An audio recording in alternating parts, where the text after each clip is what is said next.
Amidst the scorching heat of ancient Mesopotamia, where the sun reigns supreme over the endless golden dunes, a legend of green whispers begins to emerge. In the heart of Babylon, 2,600 years ago, a miracle was born that defied the logic of the desert and the limits of human imagination. A mountain of lush vegetation rose toward the sky, draped in emerald leaves that danced in the dry wind, a surreal oasis amidst the barren landscape. This was not just a garden. It was a defiant statement of life, a cooling sanctuary where the air felt heavy with moisture and sweet perfumes. Was this a divine gift from the gods above? Or perhaps the pinnacle of a forgotten mechanical technology that once mastered the laws of the earth? Historians and dreamers alike have searched for the truth behind these rising walls of green, questioning how such beauty could survive the merciless sun.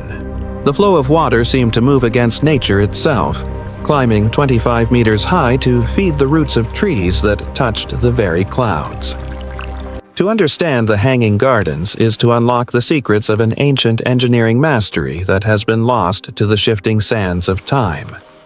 Join us as we descend into the layers of history, peeling back the myth to discover the incredible science that powered this ancient botanical wonder. Behind every great monument lies a story of ambition, but for Babylon, the motivation was much more personal and far more deeply moving. Before we reveal the machines, we must first understand the heartbeat of the garden, a story of a king, a queen, and a promise made. King Nebuchadnezzar II ruled over a kingdom of gold and stone, yet his greatest challenge was the sorrow of his beloved wife, Amytis. Amytis hailed from the lush mountains of Media, a land of cool breezes and dark forests, far removed from the flat, dry plains of Babylon. She longed for the smell of damp earth and the shade of the cedar trees, feeling like a caged bird in the sun-drenched capital. Seeing her spirit wither like a flower without water, the king vowed to bring the mountains of Media to the very gates of his palace. It was an impossible task. To build a mountain where none existed required more than just labor. It required a revolution in architectural design. The king summoned the brightest minds in the empire, demanding a structure that could support the weight of a forest at a great height. They envisioned a series of tiered terraces like a giant staircase to heaven, each level filled with deep soil and trees from across the world. Materials were gathered from every corner of the known world, from the stones of distant quarries to the most exotic botanical specimens ever collected. Every stone was a testament to his devotion, a structural promise that love could indeed conquer the harsh reality of the Mesopotamian climate. But as the stone walls rose, a new problem emerged: how to prevent the water from destroying the very palace they were built upon. The architects needed a way to waterproof the terraces. They turned to an ancient material used for boats, the black, sticky resin called bitumen. He knew that for this love to survive the ages, he would need to create a mechanical marvel that surpassed anything seen before. To make love a reality, they needed more than just a promise. They needed the cold, hard precision of advanced mechanical science. The secret to the garden's survival lay in its foundation.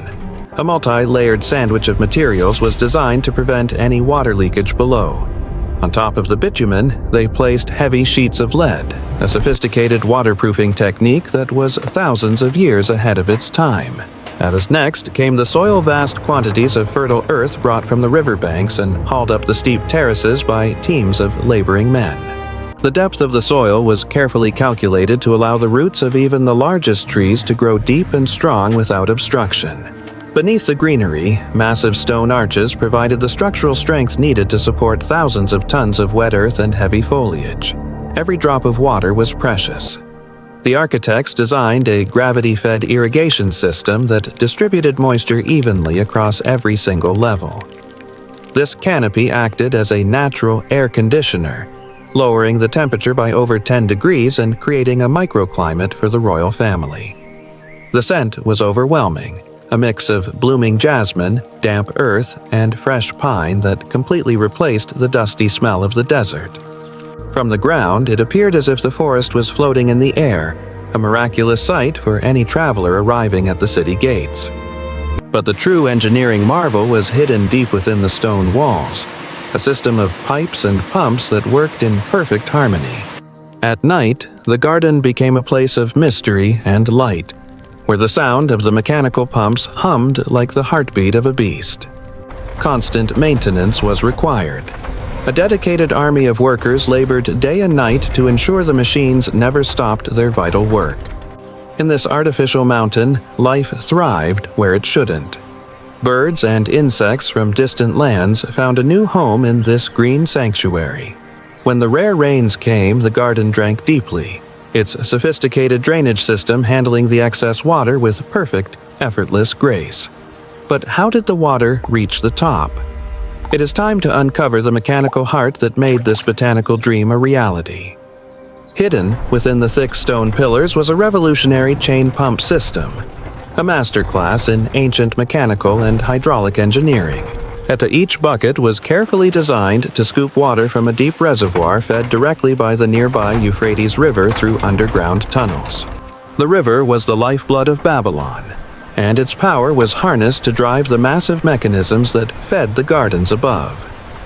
These gears transformed the steady flow of the river into the vertical force needed to lift thousands of gallons of water every hour. At the highest point, 25 meters above the city, the buckets emptied into a massive pool that acted as the garden's reservoir. From this heights, gravity took over. The water was channeled into a complex network of smaller streams that wound through the greenery. The Babylonians even developed an early form of drip irrigation, using porous pipes to deliver water slowly and directly to the roots.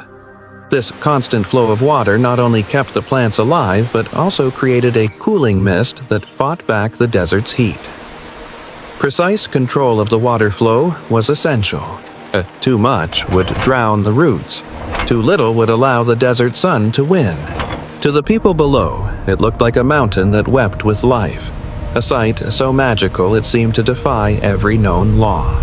The rainbow reflected in the spray was a sign of the king's power, his ability to command the river to flow up toward the heavens. Every architectural detail was integrated with the water system, blending utility and beauty into a single, seamless masterpiece of design. The reliability of the chain pump was a matter of national pride. If the machines failed, the green heart of the city would die. Every link was forged with care, designed to withstand the immense pressure of lifting water high above the dusty streets of the capital. The garden was the centerpiece of a city that was the center of the world, a symbol of a civilization at its absolute peak. For Amytis, it was a piece of her soul returned. The promise was kept, and the desert was transformed into her beloved green home. Even the common people of Babylon felt the cooling breath of the garden, a gift of shade and beauty in an unforgiving climate. As the sun dipped below the horizon, the garden seemed to glow with an inner light, a testament to what humanity can achieve through love.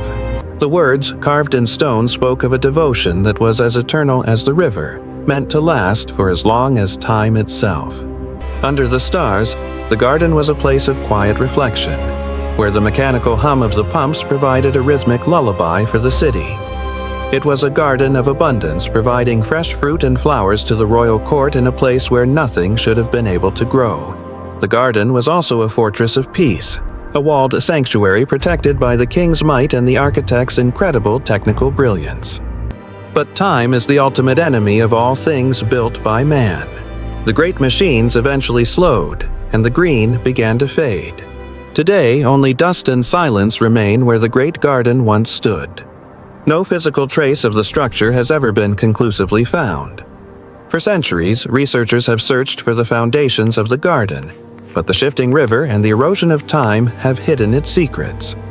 Some scholars now believe the garden was never in Babylon at all, but rather in the city of Nineveh, built by the Assyrian king Sennacherib. The confusion may have come from ancient historians who mixed up the two cities, both of which were famous for their incredible architectural achievements. This evidence suggests that the technology was real, even if the exact location of the legendary garden remains a subject of intense scientific debate. Whether it was in Babylon or Nineveh, The miracle of the Mountain of Green remains a powerful symbol of human ingenuity against all odds. The disappearance of the garden only adds to its mystery, turning a mechanical reality into a legendary dream that has inspired artists for millennia. But the dream of the Hanging Garden didn't die with the empire. It simply waited for a new era to be born again. Today, we are rebuilding the Hanging Gardens in our own concrete jungles. Modern architects are once again bringing forests into the very sky. From Milan to Singapore, the ancient vision of a green sanctuary in a hostile environment is becoming a vital part of our future cities. The technology has changed, but the goal remains the same: to create a balance between our urban lives and the natural world we crave. The Hanging Gardens taught us that with enough science and enough love, we can build an oasis anywhere, even in the middle of a desert. And as the sun sets on the ruins of Babylon, the dream of the Green Mountain lives on in every garden we build against the sky.